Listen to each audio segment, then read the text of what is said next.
Di studi kasus reksadana, kita akan mencoba untuk menganalisa dan membandingkan reksadana yang dibantu oleh aplikasi Bibit dan juga worksheet dari Investing Mom. Studi kasus yang pertama yaitu single dan bekerja.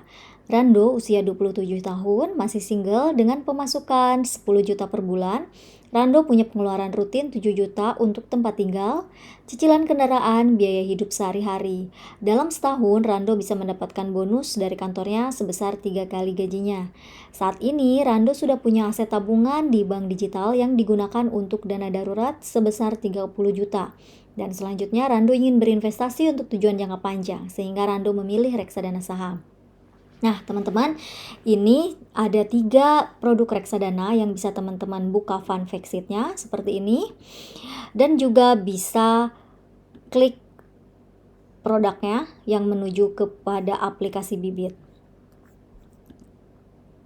Nah, caranya klik bandingkan reksadana, kemudian teman-teman bisa pilih reksadana yang lain yaitu Sukor Invest Equity Fund. Kita klik saja di sini.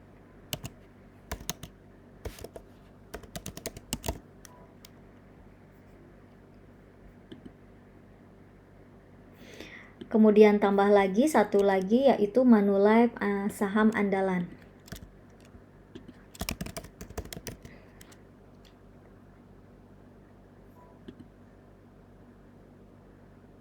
Nah, sebetulnya dari aplikasi Bibit ini teman-teman sudah cukup bisa untuk membandingkan ya. Tetapi apabila butuh bantuan lebih detail bisa menggunakan worksheet-nya Investing Mom.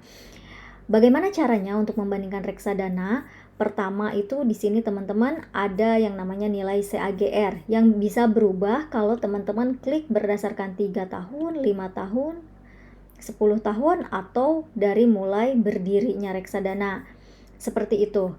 Jadi silahkan lakukan proses perbandingan seperti ini. Atau teman-teman bisa membuka satu persatu fun fact sheet-nya yang di sini sangat detail sekali dan di sini juga berisi keterangan dari satu reksadana itu. Kemudian contoh studi kasus yang kedua, keluarga dengan 2 anak. Nah, Bu Nanda dan suami mempunyai 2 anak, masing-masing usianya 4 dan 6 tahun. Anak pertama telah masuk sekolah dasar dan anak kedua masuk taman kanak-kanak. Untuk dana pendidikan SD sang adik, Bu Nanda telah mempersiapkannya di deposito sebesar 25 juta untuk masuk SD Islam swasta di daerah Tangerang Selatan. Saat ini Bu Nanda sedang kebingungan untuk mengumpulkan dana pendidikan SMP dan SMA. Bu Nanda ingin mencoba jenis reksadana pendapatan tetap karena sesuai dengan jangka waktu dan juga profil resikonya Bu Nanda. Nah, di sini juga ada 3 pilihan dari reksadana yang bisa teman-teman klik dan juga teman-teman buka fun fact sheet-nya.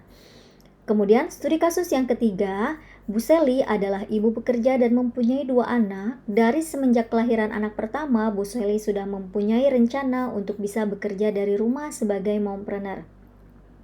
Untuk mencapai rencana tersebut, Bu Seli sedang mengumpulkan modal yang sekiranya bisa dipakai nanti ketika menjadi mompreneur dari rumah.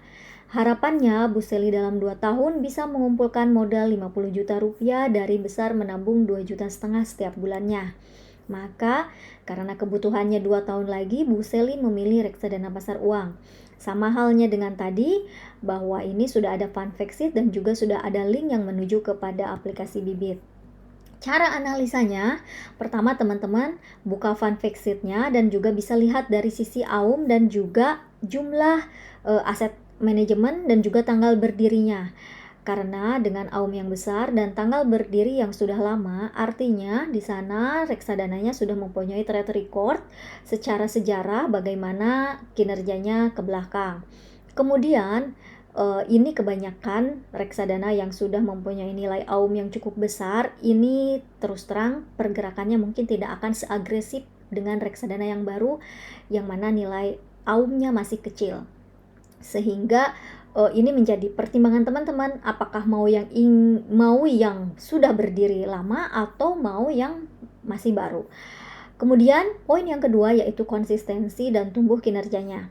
menghitungnya dengan cara compound annual growth rate. Jadi untuk masing-masing 1, 3, dan 5 tahun, apakah kinerjanya itu konsisten?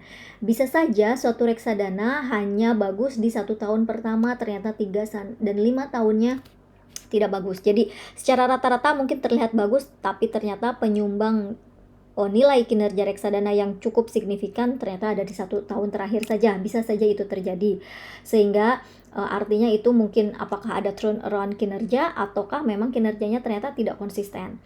Nah, rumus CAGR ada di worksheet, sedangkan melalui aplikasi Bibit tadi sudah ada tersedia rumus CAGR-nya, jadi langsung teman-teman ambil saja nilainya seperti itu. Nah, ini yang kadang menjadi pertimbangan juga fee, karena reksadana itu kita memberikan pihak ketiga untuk mengelola uang kita, sehingga mereka tentu harus dibayar dengan sejumlah fee. Nah, reksadana saham karena membutuhkan analisa yang cukup berat dibanding dengan reksadana pasar uang, biasanya memiliki fee yang lebih tinggi. Tapi MI yang bagus juga biasanya mempunyai fee yang lebih tinggi. Pilihlah kombinasi antara kinerja yang bagus namun fee yang masih tergolong lebih rendah, seperti itu. Kemudian risk tolerance, kita lihat dari drawdown-nya, melihat berapa persen penurunannya atau drawdown selama dalam beberapa waktu tertentu. Misalnya dalam 1 tahun, 3 tahun, atau 5 tahun. Karena setiap investor sangatlah personal, bisa saja ada beberapa dari kita yang memang kurang kuat untuk melihat kondisi portofolio yang minus, seperti itu.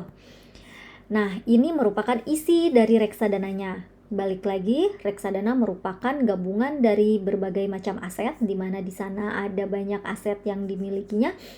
Maka kita harus lihat kira-kira dari kepemilikan yang terbesarnya, top 10 yang terbesarnya, apakah ada yang familiar dengan kita? Kalau misalkan reksadana saham, apakah ada perusahaan yang memang familiar? Reksadana pendapatan tetap, apakah ada obligasi surat utang yang mungkin perusahaannya familiar? Kalaupun reksadana pasar uang, apakah ditempatkan di bank-bank yang memang familiar dengan kita juga atau tidak? Ini worksheet sebagai bantuan teman-teman, jadi silahkan diisi total AUM, NAB, tanggal rilis, kemudian juga konsistensi dan tumbuh kinerjanya, CAGR, return akumulasi, sejak peluncurannya berapa, kemudian fee. Jadi silahkan diisi, ini semua keterangannya ada di dalam fun fact sheet. Dan drawdown juga silahkan diisi, apabila drawdownnya kecil artinya itu makin bagus, mungkin dia penurunannya memang sangat kecil. Dan kemudian isi, apakah efek mayoritasnya apa, kemudian yang familiarnya apa, seperti itu. Ini menghitung CAGR, jadi nilai awal adalah berarti nilai beberapa tahun yang lalu. Bila ingin menghitung CAGR 1 tahun, artinya nilai awal berarti nilai 1 tahun yang lalu. Untuk menghitung 3 tahun, artinya nilai awal berarti nilai 3 tahun yang lalu, seperti contoh di sini, nilai awalnya contohnya 15 Februari 2019, nilai tahun yang dituju sekarang misalnya 15 Februari 2022. Berapakah tahun selisihnya? Berarti 3. Jadi diambil NAB pada tanggal sekian dan NAB tanggal sekian, dan selisihnya itu adalah 3 tahun, maka diketahui CAGR-nya seperti ini. Namun apabila teman-teman sudah menggunakan aplikasi Bibit, tidak perlu menghitung CAGR secara langsung karena di sini sudah ada. Jadi ketika 1 tahun berarti ini CAGR 1 tahunnya bisa dilihat dari sini. Kemudian ini drawdown 1 tahunnya dan ini expand rasionya. Demikian studi kasusnya reksadana, silahkan teman-teman isi dan kerjakan. Dan ini sangat membantu bagi teman-teman dalam memilih produk reksadana yang sesuai dengan tujuan dan juga profil resikonya teman-teman. Sampai jumpa.